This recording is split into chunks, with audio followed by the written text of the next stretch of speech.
Assalamualaikum warahmatullahi wabarakatuh. Perkenalkan, nama saya Judan Manistan Putra dari Universitas Negeri Surabaya, Fakultas Vokasi, Prodi D4 Teknik Listrik. Di sini saya sedang magang di PT Indotek Infrastruktur Solusi. Dan di sini saya melakukan laporan magang saya, yaitu berupa drive test coverage jaringan rawan Antares Telkom di wilayah Surabaya dan Sidoarjo. Jadi proyek magang saya ini bertujuan untuk mapping daerah mana saja di daerah Sidoarjo Surabaya yang mencakupi jaringan LoRaWAN Antares. Untuk list of topiknya yaitu saya akan membahas tentang apa itu LoRaWAN, apa itu Antares, bagaimana cara kerja LoRaWAN, alat dan bahan yang saya gunakan, serta gambar-gambar alat yang akan saya perlihatkan. Kemudian kita akan live prakteknya juga, dan kemudian saya akan berikan kesimpulan. Sebelumnya perlu digarisbawahi bahwa beberapa di live praktek ini saya tidak bisa memberikannya secara live langsung. Ada beberapa berupa dokumentasi dikarenakan keterbatasan device serta jangkauan langsung ke area Antares tersebut. Nah, apa sih LoRaWAN itu? LoRaWAN sebuah protokol komunikasi nirkabel yang dirancang untuk digunakan dalam jaringan sensor nirkabel jarak jauh. Biasanya, dalam lingkungan Internet of Things atau IoT, LoRaWAN menggunakan teknik LoRa atau disebut long range untuk mentransmisikan data secara nirkabel dalam jarak yang jauh dengan konsumsi daya yang rendah. Nah, kenapa disebut LoRaWAN? Karena dari kata WAN, yaitu Wide Area Network, yang dimana ini melakukan sambungan ke internet langsung.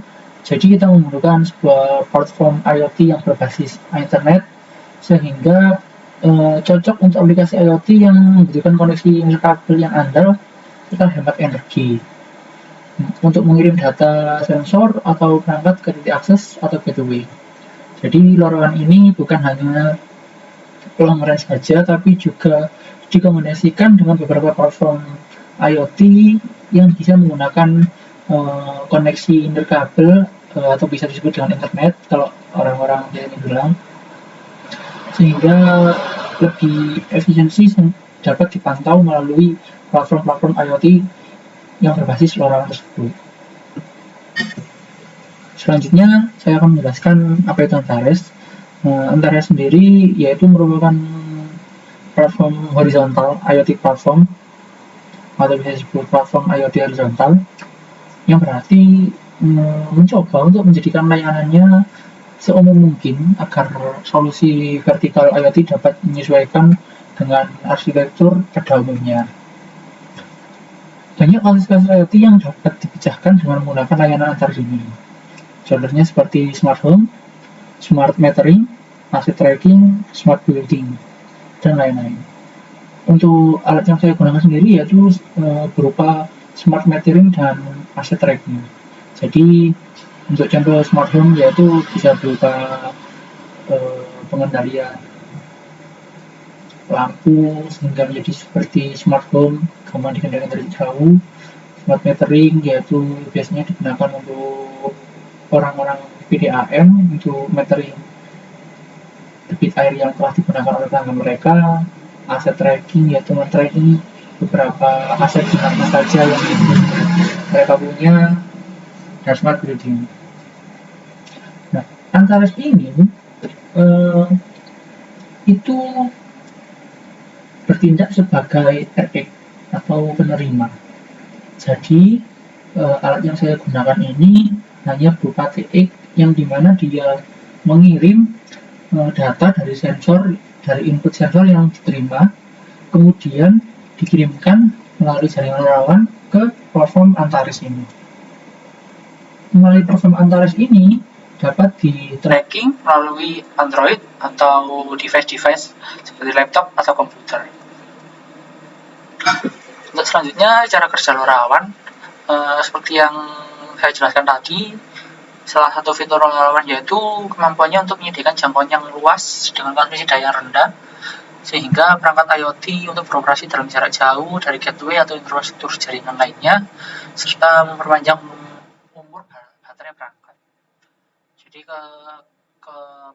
keunggulan dari LoRaWAN ini, dia itu hemat energi serta dapat beroperasi dengan jarak yang cukup jauh. Nah, cara kerja LoRaWAN sendiri terbedakan oleh dua, yaitu N-Node dan gateway. N-Node yaitu perangkat yang berperan sebagai sensor atau perangkat IoT, seperti sensor suhu, sensor modul GPS, kelembapan, deteksi gerakan, dan sensor-sensor lainnya. Nah, perangkat N-Node ini menggunakan modul LoRa untuk mentransmisikan datanya secara nirkabel ke gateway terdekat. Nah, kemudian gateway bertindak sebagai titik akses yang menerima data dari perangkat N-Node dan meneruskannya ke server jaringan LoRaWAN. Melalui koneksi internet, di server jaringan LoRaWAN, data dikelola dan diarahkan ke aplikasi atau sistem yang membutuhkan informasi tersebut, sehingga penggunanya dapat memantau tentang data-data yang dikelola tersebut. Biasanya memungkinkan analisis serta pengambilan putusan yang lebih baik berdasarkan data yang dikumpulkan. Nah, untuk alat dan bahan yang saya gunakan pada proyek laporan saya ini, yaitu saya menggunakan alat yaitu berupa laptop, avometer, pinset, solder, dan timah. Laptop di sini yaitu sebagai LCD penampil serta fungsi untuk Arduino AIDA-nya. Kemudian ada bahan yang saya gunakan yaitu adalah PCB, papan PCB seperti digambar di bawah. Kemudian LoRa SX 1276955Z. Kenapa saya di sini menggunakan LoRa SX 1276 yang frekuensi 915 MHz? Karena Antares sendiri itu memiliki rentan frekuensi di antara 915 sampai 922. Mungkin kalau saya salah bisa dikoreksi oleh teman-teman. Kemudian saya menggunakan Arduino Nano, saya menggunakan kabel jumper, sensor di HT11 sebagai input datanya, sensor GPS sebagai smart trackingnya, kemudian header. Untuk gambar alatnya sendiri yaitu seperti samping sebelah kiri ini, yang dimana saya menggunakan daya 5 volt dari power bank, yang kemudian sensor DHT ini akan membaca suhu serta kelembapan di area yang dibaca oleh GPS. Saya menggunakan GPS modul yang menggunakan 4800 volt. Jadi itu salah satu alasan saya kenapa saya tidak bisa melakukan live tracking secara langsung, hanya berupa video dokumentasi, karena keterbatasan dari alat yang saya gunakan ini sangat sulit untuk mengambil sinyal jangkauan dari satelit, dikarenakan ini sebuah modul GPS yang jadul sehingga butuh waktu yang cukup lama, kurang lebih sekitar setengah jaman untuk dapat menangkap sinyal dari satelit, dengan catatan harus dengan tidak ada halangan untuk mengakses sinyal dari GPS. Kemudian dari dua sensor ini akan ditransmisikan menggunakan LoRa SX 1276 tadi 915 MHz ke Antares. Nah, untuk mapping areanya saya memulainya di daerah rumah saya yaitu Telkom STO Krian, kemudian kantor Telkom cabang Sepanjang, terus kemudian STO Telkom Karangpilang. Kemudian saya bergerak ke arah STO Telkom Lakar Santri, terus saya ke STO Telkom Kandangan. Setelah itu saya ke STO Telkom daerah Tandes. Di sini tidak terbaca. Kemudian saya ke STO Telkom Kebalen, kemudian STO Telkom Kapasan, dan STO Telkom Kupang. Perlu digarisbawahi kalau saya tidak ke bagian Surabaya Barat, entah Barat atau Timur ini, dikarenakan keterbatasan dari alat Google Maps untuk membaca beberapa titik pada map sehingga hanya mentok beberapa data ini. Atau mungkin ada pengaturan Google yang belum saya rubah sehingga saya belum tahu jika bisa lebih banyak lagi. Nah, mungkin teman-teman bertanya, kenapa sih kok titiknya di STO Telkom yang ada di Sidoarjo dan Surabaya? Perlu digarisbawahi bahwa Antares ini milik PT Telkom Telekomunikasi Indonesia. Yang tentu di mana jika ingin mendapatkan jaringan jangkauannya, maka kita perlu mendekat ke STO terdekat yang ada di beberapa daerah. Jadi saya mendekat ke STO yang ada di mapping ini, kemudian saya menyalakan alat saya dan mencobanya.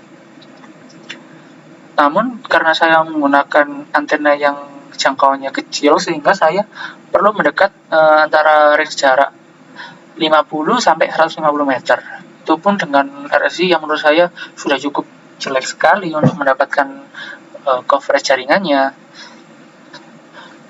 Dan saya melakukan uji coba ini 3 kali, pada pagi, siang, dan malam.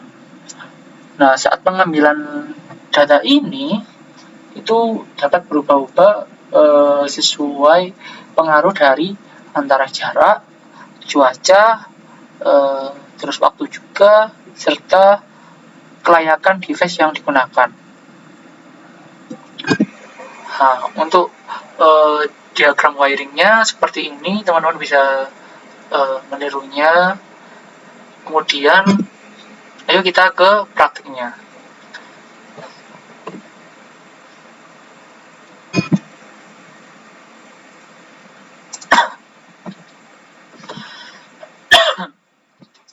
Jadi yang pertama, saya membuat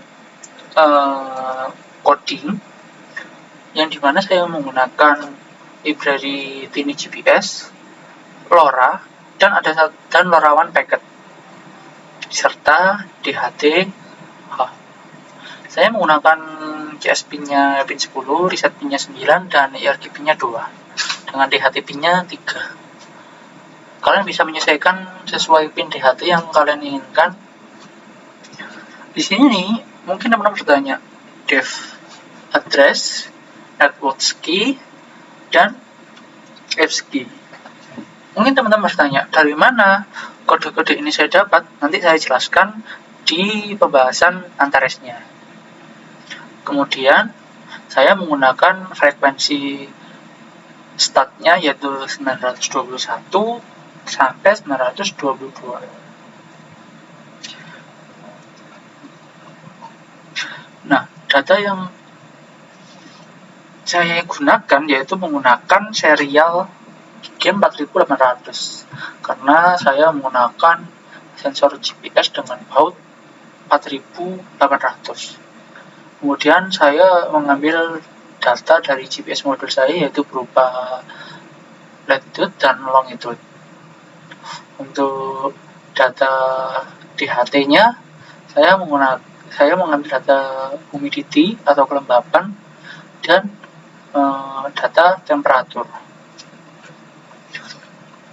Kemudian data yang telah dikirim dari alat yang saya gunakan berupa TX akan dikirim ke Antares yang berupa RX. Kemudian akan di-download berupa string JSON. Nanti saya akan beritahu seperti apa bentuk dari string JSON. Kemudian saya mengirimnya setiap 10 detik sekali. Karena di sini saya menggunakan Antares yang tidak berbayar, jadi saya terbatas dengan uplink-nya yaitu sekitar 75 per hari. Sehingga saya batasi untuk pengambilan datanya yaitu setiap 10 detik supaya saya dapat menghemat untuk pengambilan datanya. Kemudian untuk video prakteknya,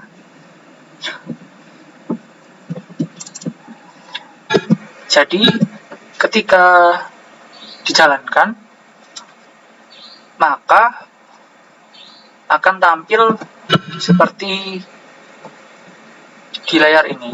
Jadi serial monitor menampilkan location di mana berubah longitude dan latitude, kemudian frekuensinya, serta humidity dan temperatur pada saat pengambilan data tersebut.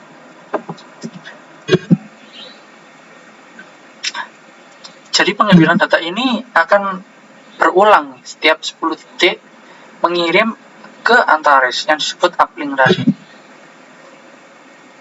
Jadi alat yang saya gunakan seperti ini lampu dari GPS-nya. Nah, karena saya menggunakan modul GPS yang jadul, sehingga ini saya kurang lebih butuh waktu sekitar 30 menitan untuk mengambil sinyal dari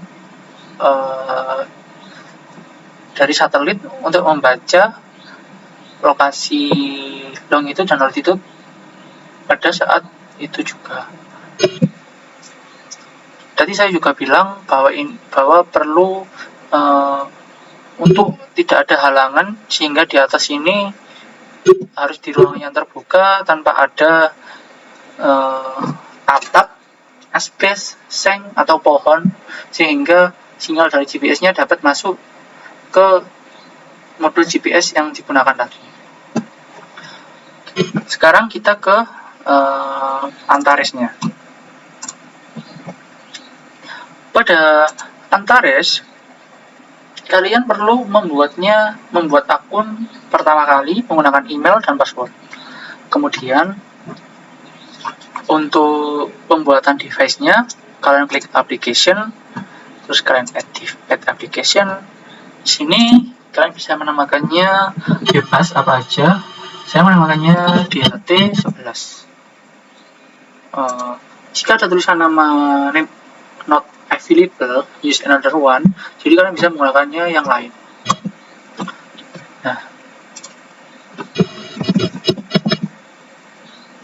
Nah, kemudian kalian klik add. Setelah aplikasinya terbuat, kalian bisa membuat device-nya. Jadi device-nya kalian bisa samakan dengan nama yang tadi. Kemudian kalian klik platform Antares yang bawah. Karena saya menggunakan trial, jadi saya hanya bisa menggunakan trial ini yang kurang 9 hari.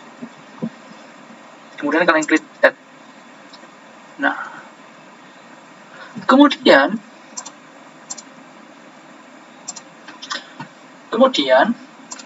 saat di tampilan seperti ini, kalian akan ditampilkan data seperti ini: packet, data, set LoRa, subscribe. Kalian klik set LoRa, kemudian kalian pilih kelas A, ABB, inherit. Nah, di sini terdapat network session key. Network session key ini kalian copy ke bagian NWS key. Kalian copy di sini. Kemudian untuk X key-nya kalian ambil di application session key. Apps key itu kependekan dari application session key. Kalian copy di sini. Setelah itu kalian pilih select your packet, yaitu LoRa Connectivity Free Trial. Kalian set LoRa. Nah, kemudian masih ada satu kode lagi yang belum kita masukkan, yaitu dev address.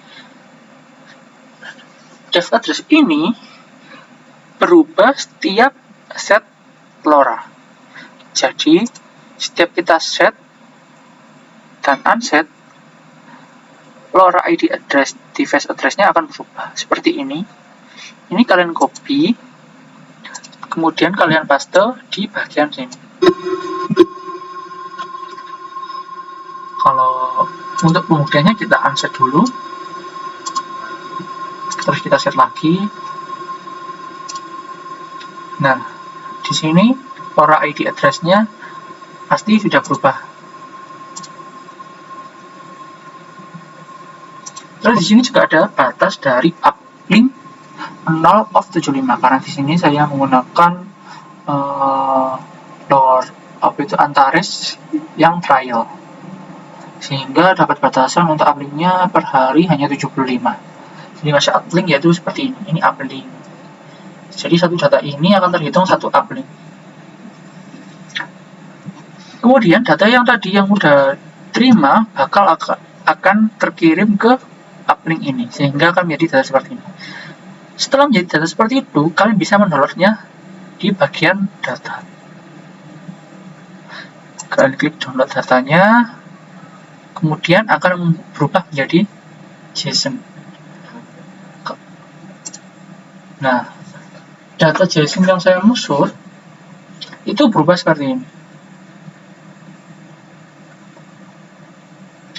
Data seperti ini kemudian saya ambil dan saya rangkum menjadi sebuah kesimpulan.